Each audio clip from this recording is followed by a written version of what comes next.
দুনিয়া বলে, আমরা তো দুনিয়া ঘুরি।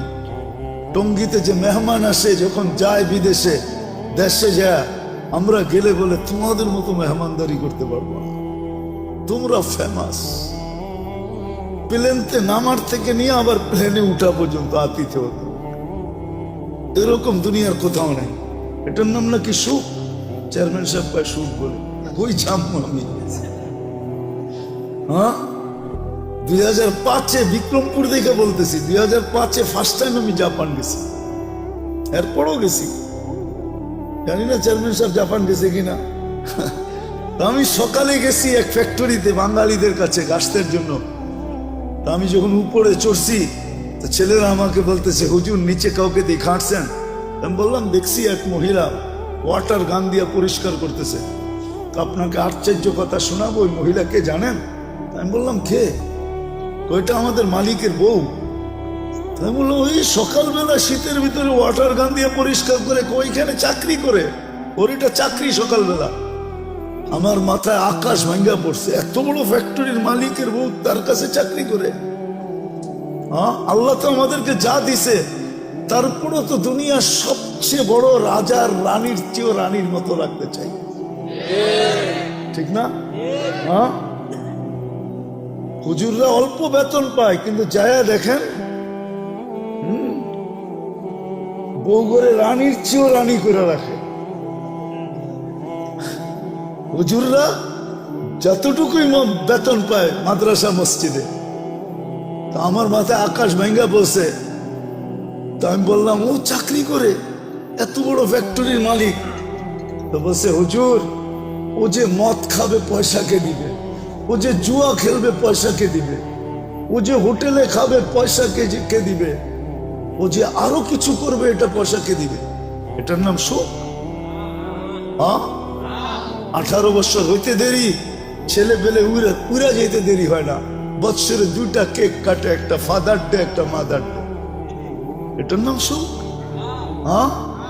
হায় হায়, দিন দিছিলেন সুখে থাকার, সুখে থাকার জন্য। প্রবাসে থাকে আপনাদের সন্তানরা, এই এলাকায় বহুত ছেলে প্রবাসে থাকে, আমি জানি। মাসটা যাইতে দেরি, সপ্তাহে কতবারও বাবার কাছে ফোন করে জিগায়, বাবা তোমার কেমন আছো, আমি তোমারে দেখতে পারি না। ওরা তো 18 বছর হইতেই উড়ে যায়। 18 বছর যেদিন পুরা হয়, ওই দিন প্রথম কাজ হইল পুলিশ স্টেশনে যায় ওকে ইনফরমেশন করা যে আমার 18 বছর, ওকে আমি স্বাধীন। উড়ে যাবে। এটার নাম সুখ?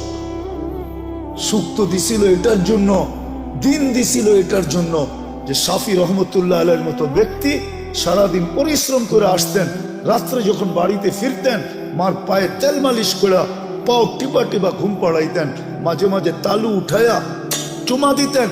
মা জিজ্ঞাসা করতো কি করি সেটা? তোমার পায়ের তালুতে চুমা দিই না, আমি তো আমার জান্নাতে চুমা দিয়া স্বাদ দিতেছি।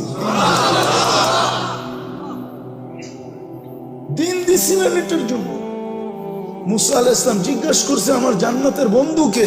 বলছে কসাই। তো বলতেছে আল্লাহ আমি যেমন জিগাই জবাব এরকমই দেন। আমি জিজ্ঞেসি জান্নাতের বন্ধু, আপনি ফট করে কয়ে দিলেন কসাই। কোথায় কসাই, কোথায় আমি? আল্লাহ বলে সিদ্ধান্ত এটা। বলছে ঠিক আছে অ্যাড্রেস দেন, যায় দেখি কি আমল করে। যায় দেখে হ্যাঁ কসাই। বলছে তোর এখানে মেহমান হওয়া যাবে? কয় বিলকুল যাবে, কিন্তু শর্ত আছে, আমি দোকান বন্ধ করে বাড়িতে আগে যাব না, আগে এক জায়গায় যাব, তারপরে আমার বাড়িতে যাব। মুসা আলাইহিস সালাম বলে চল ভাই, যেমন বলবি তেমনই। তো কাজ করে দোকান বন্ধ করে যায় এক ঝুপড়িতে ঢুকছে। খুনখুনে বৃদ্ধা যায় রুটি তৈরি করছে, তরকারি তৈরি করছে। বৃদ্ধাকে বুকে উঠায়া, বুকে পিঠ বুকে লাগায়া নেওলা বানায় বানায় খাওয়াইছে। সমস্ত খেদমত করে যখন পরিপাটি করে শোয়া দিছে, কাজে এই যে পাশে আমার ঘর, চলো আমার ঘরে, তুমি আমার ঘরে মেহমান থাকবে। বলছে বুঝলাম না, এই বৃদ্ধা কে? আমার মা, সকালে সেবা করে যাই, বিকালে এসে আগে মার সেবা করি। বুঝলাম তো সেবা, কিন্তু মাকে যখন সেবা শেষ করার পরে শোয়া দিলাম, মা জানি হাত উঠে কি বললো, কারে দূর পাগল মা, যখনই সেবা শেষ করি তখনই হাত উঠে বলে আল্লাহ আমার সন্তানকে মুসার জান্নাতের সঙ্গী বানায় দিও। মুসা আলাইহিস সালাম কয় জানার আর মেহমান হওয়ার দরকার নাই, বুঝা ফেলছি মা পাগল না, তুই পাগল। মা তোকে মুসার জান্নাতের সঙ্গী বানায় দিছে, আমি মুসা দিনের জন্য দিছি না, রব্বে কাবার কসম সুখে থাকার জন্য দিন দিছিলেন। দিন এই জন্য দিছিলেন যে যুবক চির যৌবন পাক, চিরদিনের যৌবন, চিরদিনের জান্নাতের নেয়ামত পাক, চিরদিনের জন্য 14 তারিখ পাক। সবকিছু যা চায় আজকে সব জান্নাতে রাখা আছে। আরে তোমাকে ডিজে আর ফিজে আর ডিস্কো আর সিস্কো আমরা পাগল হয়ে যাই না। আমারও তো এক সময় তোমাদের মতো বয়স ছিল না, ছিল না? হ্যাঁ কি বলো? ব্যাকগ্রাউন্ডের দিকে যাইতে চাই না, মাঝে মাঝে মনে চায় খুলে দিই সবার সামনে, কিন্তু আবার ভয় করে খুলি না। আমরাও এরকম জায়গার থেকে আইসা পড়ি না যে আকাশ থেকে নামছি, আমরা এই সমাজ থেকে বড় হয়েছি। আমার পিছুও ব্যাকগ্রাউন্ড আছে, আল্লাহর মেহেরবানি এই লাইনে নিয়ে আসছে। যৌবন তো এক সময় বুজুর্গ ভিতরেও ছিল যারা মাদ্রাসায় পড়ছে না, ছিল না?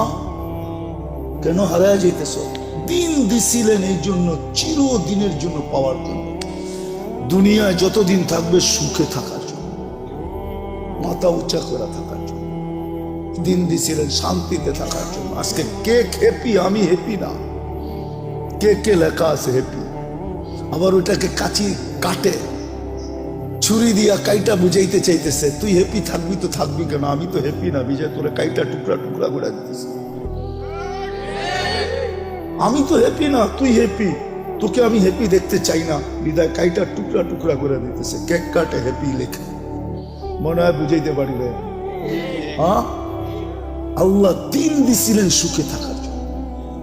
আজকে মুসলমান সুখে না এই জন্য, তাইলে মুসলমান সুখে থাকত, ছিল একদিন সুখে, বস্তু ছিল না কিন্তু সুখ ছিল। আমি দেখাইতেছি আপনাদের, এক ঘরে এক কাপড়। স্ত্রী স্বামীকে বলতেছে গালে চিমটি কেটা, আমি কিন্তু জান্নাতি। বলছে কি করে তুই জান্নাতি? সবরের জীবন চলতেছে, ঠোঁটে তো দূরের কথা, মনের ভিতরও চাহিদা নাই, অভিযোগ নাই। তোমার কাছে কোনো চাহিদা নাই, তোমার বিরুদ্ধে কোনো অভিযোগ নাই, এক কাপড়ে চলতেছিস, আমি সবর করতেছি, আমি জান্নাতি, ফুর্তি জান্নাতে হবে। স্বামী ভাবছে তুই জান্নাতে যাবি, সত্যই তো বলছে সবরের বদলা জান্নাত। ওলামা বলো সবরের বদলা কি? আমি জান্নাতি। স্বামীর চেহারাটা মলিন হয়েছে তো, জিতে গালে চিমটি কেটে বলতেছে তুমিও জান্নাতি। বলছে কেন, আমার মতো স্ত্রী পায় কি শুকরিয়া আদায় করো না? বলছে পাগলি, একবার ডেলি 100 বার পায়, শুকুরের বদলা জান্নাত, ফুর্তি জান্নাতে হবে। সুখ,